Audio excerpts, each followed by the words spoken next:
कहई भो प्रभु शुण कहिबी वीर मानंकर जन्म से माने प्रभुंक संगे खेलिबे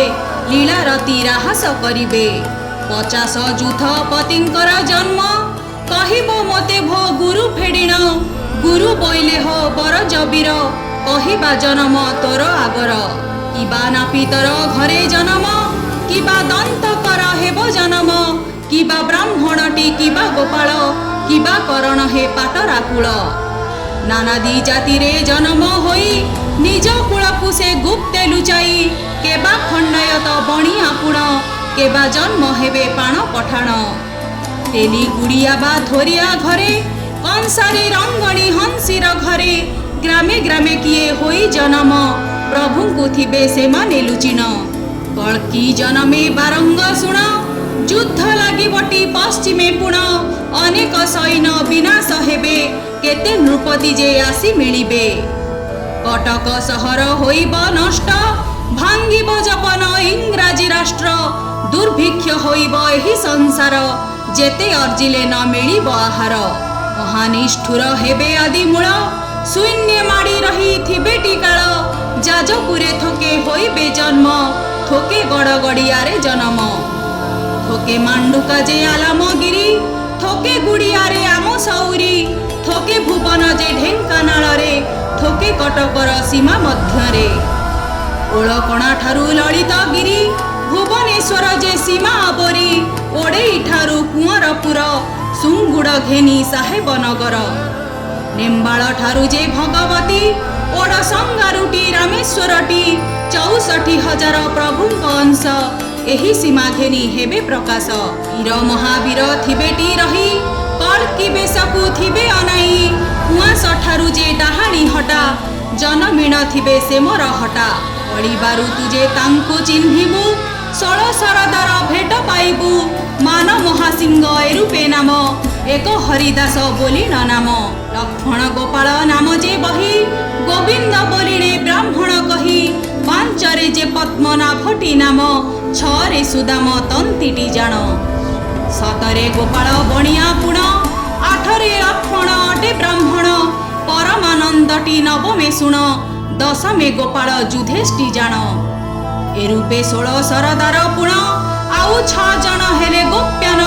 ठीक ठीक जेते कहिली फेई चिन्हिब रजाकु चिन्हिबु तुही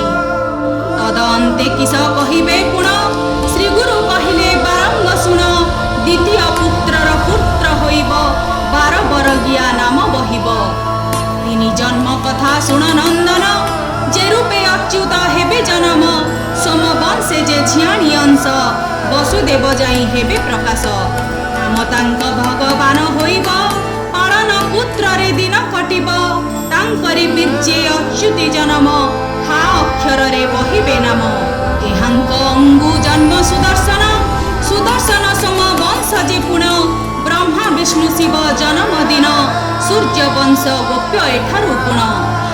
सोमवंश अंश जे भगवान ताहांक अंगरु विष्णु जन्म शिव अंगरु ब्रह्मा सुदर्शन एमंते कल्की रूप संपूर्ण सकाब्द मुनि बाण ऋतु चंद्र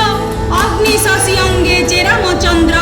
जुग ऋतु नेत्र वसुदेव रे सिंह सुत थिब हस्ता कन्या रे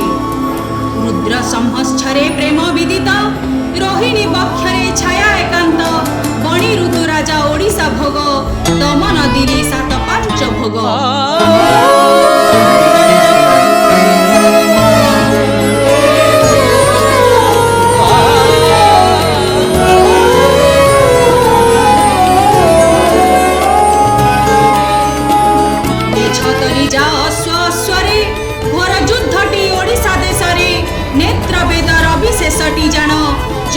भोगटी एते प्रमाण बाण बासु बासु शशि बरस नृपति भोग होइबार शेष एही संवत्सरे कहिली पुण विप्र राजाटी ओडिशा भुवन शुक्ल पक्ष जे बैशाख मास तृतीया तिथि जे रोहिणी वृष 12 बृहस्पति जे विद्यमान गुप्त नृपति उदेशे दिन धवलगिरिरु बाहर हेबे धड़ा कला हरिण से थिबे एही अंक ठारू जानिबु सुत निश्चय अरिष्ट होई बसे जात महिमा हारमा पठाण पुण पृथ्वी करिब सेहि जे शोधन गादीरु कलाए प्रकाश हेब गांधी संगरे तुरुकी मिलिब तेणु गोलटी होइब संसार सकल हृदय अनंत किशोर बसी भिआइबे कंदल मान देखि बुद्धि हजि जीव जे पुण मारिब माड़ लुटि नेब धन महापाकुଳରେ परजाजन राज्य राज्य मिली चहल हेब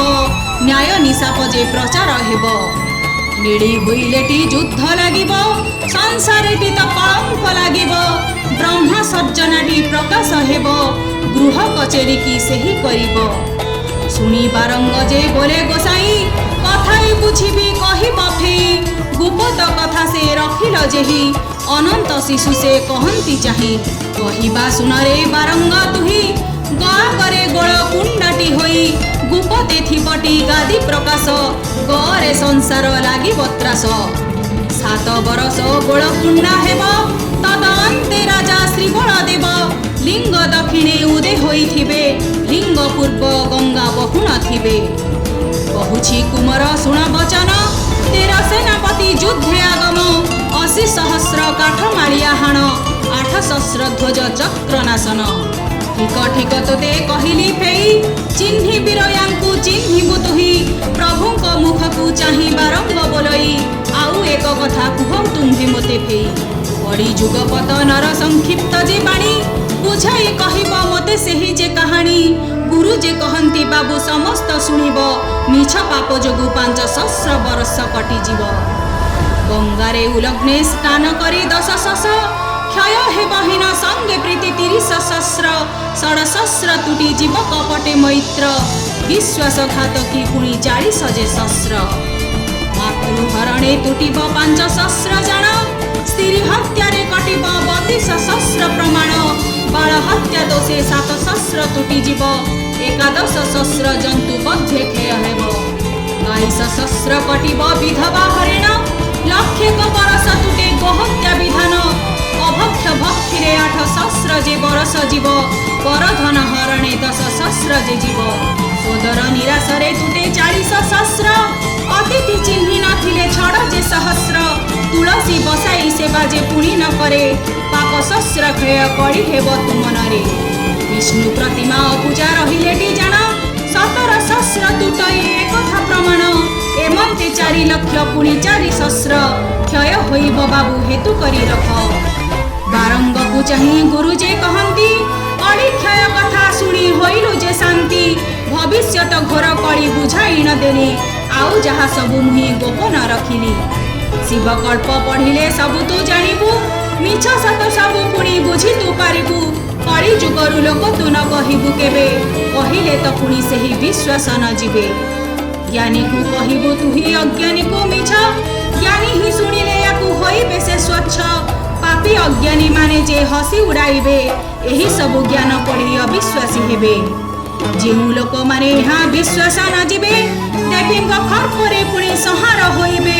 आयुष थिला लोके अचिन्हा रोगरे नाना रोग व्याधि जीव हेज तु मनरे जेउ लोक माने यहाँ विश्वास न जीवे देवी खर्परे पुणी संहार होइबे ज्ञानी लोक माने सुनी मुक्त होइबे स्वदेशरे जाई पुणी वैकुंठे बसिबे इति श्री कलिजुग पुराण कथने गुरु शिष्य संवादे नाम 8म अध्याय।